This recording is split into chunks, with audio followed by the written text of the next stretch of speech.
মিষ্টি বলতে পারেন কিংবা বলতে পারেন পিঠা, যেটা আপনাদের মন চায়।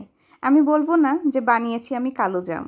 কেন বলবো না জানেন? কি দিয়ে বানিয়েছি চলুন দেখে আসি। আসসালামু আলাইকুম, ওয়েলকাম মাই চ্যানেল।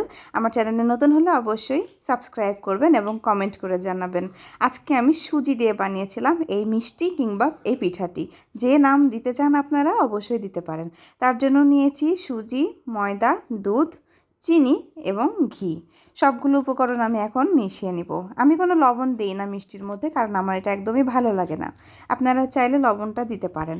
সো একটু চিনিটাকে গুঁড়া করে নিব, কারণ আমি চিনি আস্ত রাখতে পারবো না, এই জন্য যে খুব বেশি সময় ধরে আমি চুলাতে জাল দিব না, সেই জন্য আমি একটু, আপনারা চাইলে ব্লেন্ডারে ব্লেন্ড করে নিতে পারেন। আমি এই নতুন থিওরিটা অ্যাপ্লাই করছিলাম আজকে, যে এটা হয় কি না। সো তেমন খুব ভালো হয়নি, কিন্তু হয়েছিল। যাই হোক, তো কড়াইতে ঘি গরম করতে দিলাম এবং তার মধ্যে ময়দা এবং সুজিটাকে ভেজে নিব।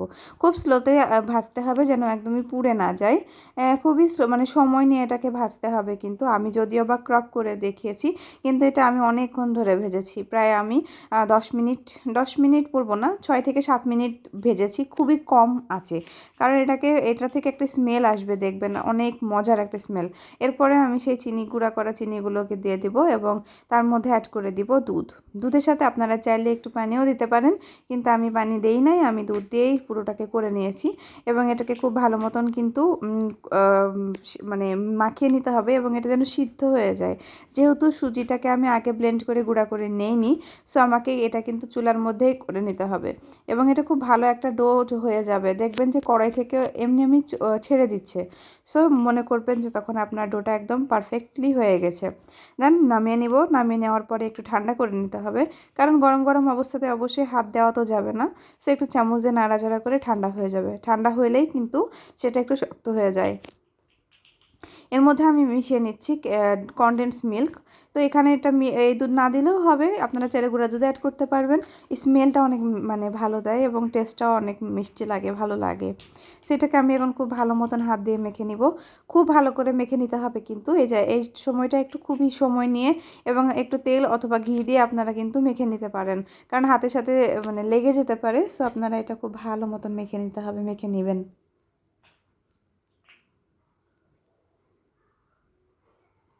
খুব ভালো মতন করে কিন্তু। মেখে নিয়ে দেখবেন যে সুজিটা একদমই গলে গিয়েছে এবং এটা আমি মিষ্টির মতো করে শেপ দিয়ে নিচ্ছি। আপনারা চাইলে যে কোনো ধরনের শেপ দিতে পারেন, চারকোনা করেও কেটে নিতে পারেন, পাউরুটির মতো করেও ভেজে নিতে পারেন, এটা একদম আপনাদের চয়েস।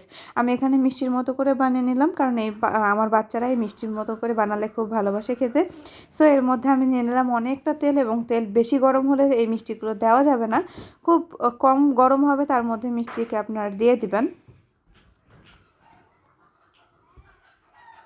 এবং এই জায়গাটাতে কি করতে হবে, একটু তেলের মধ্যে নাড়াচাড়া যেন হয়, বাবলস ক্রিয়েট হয়, সেরকমভাবে একটু চামচ দিয়ে নাড়া দিয়ে দিবেন। এবং খুব ভালো মতন কিন্তু বারবার উল্টে পাল্টে দিতে হবে, নাহলে একদিকে কালার চলে আসবে আর অপোজিট পাশগুলোতে কিন্তু কালার আসবে না। তাই আপনারা খুব ভালো মতন নেড়ে নেবেন। আমি মিষ্টিগুলো 2বারে ভেজে নিব, কারণ এটা একদম ডুবো তেল লাগবে ভাজার জন্য। সো দেখবেন আমারটা কিন্তু সুজিটা একদম ফেটে মানে নষ্ট হয়ে যায় নাই, তেলটা দেখছেন একদম পরিষ্কার আছে। আমি এখানে কিন্তু বেকিং সোডা, বেকিং পাউডার কোনো কিছু ইউজ করিনি, আপনারা দেখেইছেন। আমি কোনো কিছু স্কিপ করিনি, আমি বেকিং পাউডার বা বেকিং সোডা দেইনি। বেকিং পাউডার বা বেকিং সোডা দিলে এরকম ফেটে যেত না, সেটা আরও একদম পারফেক্ট হতো। সো যেহেতু আমি ওটা ছাড়াই আজকে বানাতে চেষ্টা করেছি, যে দেখি আমারটা পারফেক্ট হয় কি না। কিংবা কোনো রকম ডিম দেই নাই, অনেকে ডিম দিয়ে অ্যাড করেন, ডিম দিলে একদম পারফেক্ট হয়। সো আমারটাও পারফেক্ট যে হয় না এটা বলবো না, অনেক সুন্দর হয়েছে। সো এটাকে আমি এরকম কালারে ভেজে নিয়েছি, আপনারা চাইলে আর একটু ডিপ করে ভেজে নিতে পারেন। মাশাল্লাহ এমন ক্রাঞ্চ হয়েছে যে মনে হচ্ছিল তখনই খেয়ে নিই, অনেক ভালো হয়েছে। আমি একটা ভেঙেই ছিলাম এবং তার জন্য এখন শিরা বানাবো, যার জন্য নিয়েছি 1 কাপ পানি। আর সাথে একটু পানি অ্যাড করে দিয়েছি এবং দিব 1 কাপ চিনি। পানি এবং চিনির পরিমাণটা কিন্তু সমান দিবেন, তাহলে কিন্তু রসটা থাকবে। এর মধ্যে আমি দিয়ে দিয়েছি এলাচ। খুব ভালো মতন ফুটে উঠলে দিয়ে দেবো মিষ্টিগুলো এবং খুব কম সময়ের জন্য এটাকে সিদ্ধ করে নেব, বেশি সময় ভাজার দরকার নেই।